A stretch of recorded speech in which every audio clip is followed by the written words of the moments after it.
అందరికీ నమస్కారం.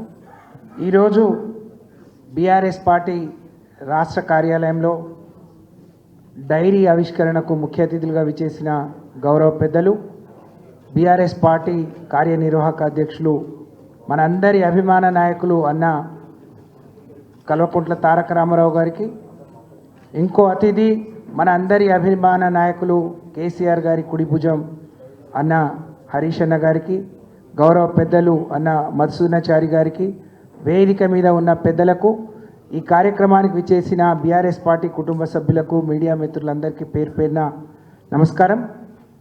ఈరోజు మరి 2025 రాష్ట్ర ప్రజలకి, అలాగే ఈ రాష్ట్రంలో బీఆర్ఎస్ పార్టీ సైనికులైన కుటుంబ సభ్యులందరికీ మేలు జరగాలి అని చెప్పి మనస్ఫూర్తిగా వారిని కోరుకుంటూ, భగవంతుడిని కోరుకుంటూ వారందరికీ హృదయపూర్వకంగా శుభాకాంక్షలు తెలియజేస్తా ఉన్నాను.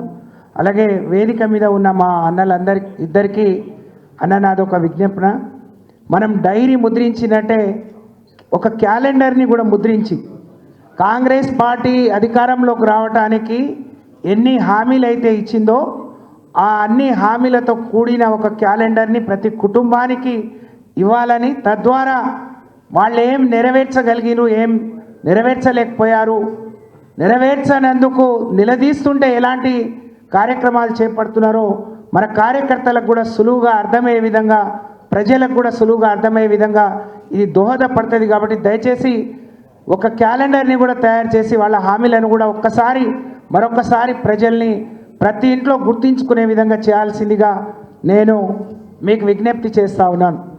మనం అందరం కూడా చూస్తూ ఉన్నాం, ఏదైనా అవకాశం వస్తే మరి ప్రజలకు ఏ విధంగా మేలు చేయాలి, రాష్ట్రాన్ని ఏ విధంగా అభివృద్ధి చేయాలి, రాష్ట్రానికి ఏ విధంగా మంచి పేరు తీసుకురావాలని ఒక ముఖ్యమంత్రి కానీ మంత్రులు ఆలోచిస్తూ ఉంటారు. కానీ వాళ్ళు ఉన్న ముఖ్యమంత్రి నిజంగా తెలంగాణ ప్రజలు చేసుకున్న దురదృష్టం, ఆయనకు ఈ రాష్ట్ర ప్రజల పట్ల ప్రేమ లేదు. మరి ఈ రాష్ట్రం నిన్న మొన్న మాట్లాడుతూ కూడా ఉద్యోగస్తులందరి గురించి మాట్లాడుతూ ఉమ్మడి ఆంధ్రప్రదేశ్లోనే ఉద్యోగులు బాగుండే మాట్లాడుతున్నాడంటే మరి ఆయన ఎంత తెలంగాణ ద్రోహియో ముఖ్యమంత్రి అయిన తర్వాత కూడా మనం అర్థం చేసుకోవాల్సిన అవసరం ఉంది.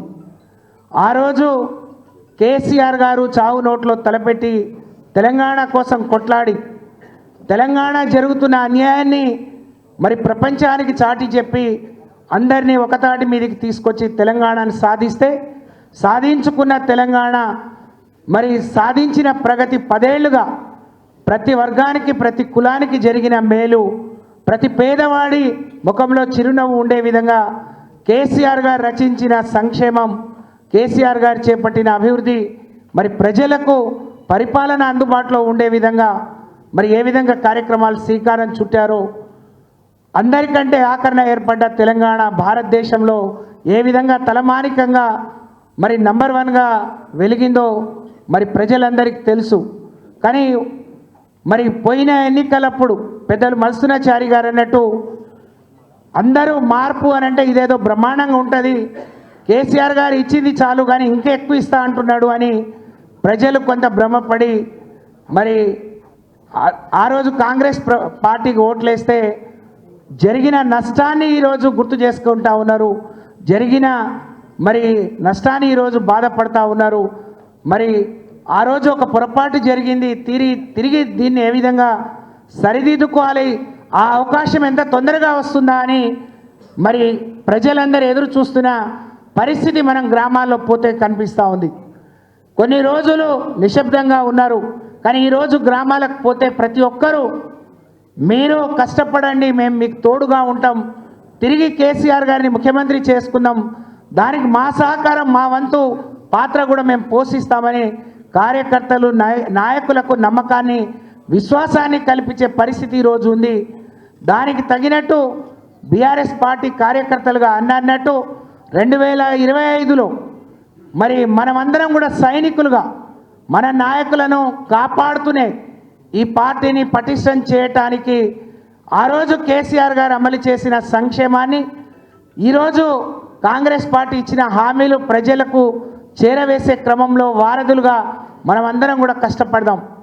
అలాగే మనం నిన్న మొన్న చూస్తూ ఉన్నాం, మరి కేసీఆర్ గారు బయటికి రానప్పుడు కూడా కేటీఆర్ గారు, హరీష్ రావు గారు, కాంగ్రెస్ పార్టీ ఏ విధంగా వాళ్ళు ఇచ్చిన హామీల నుంచి వెనక్కిపోతుంది, అధికారంలోకి వచ్చేటప్పుడు అందరికీ అన్ని అని చెప్పి ఇవాళ కొందరికే కొన్ని అని చేస్తున్న క్రమాన్ని ఎక్కడికక్కడ ఎండగడుతున్న మరి తీరు చూసి ఓర్వలేక అక్రమంగా కేసులు పెట్టి ఏ విధంగా మరి ఇబ్బంది పెట్టాలని చూస్తున్నారో మనం గమనిస్తున్నాం. కాబట్టి రేవంత్ రెడ్డి గారు, కాంగ్రెస్ పార్టీ ఒకటి గమనించాలి, కేటీఆర్ గారి మీద ఇంకెవరి మీద కేసులు పెట్టినా మరి తప్పకుండా 2001లో ఏర్పడ్డ టీఆర్ఎస్ పార్టీ అనేక కేసులు చూసింది, అనేక పోరాటాలు చేసింది, తిరిగి తలెత్తుకొని మరి ఆ రోజు తెలంగాణ మీ మెడలు వంచి తెలంగాణ సాధించిన చరిత్ర కేసీఆర్ గారిది.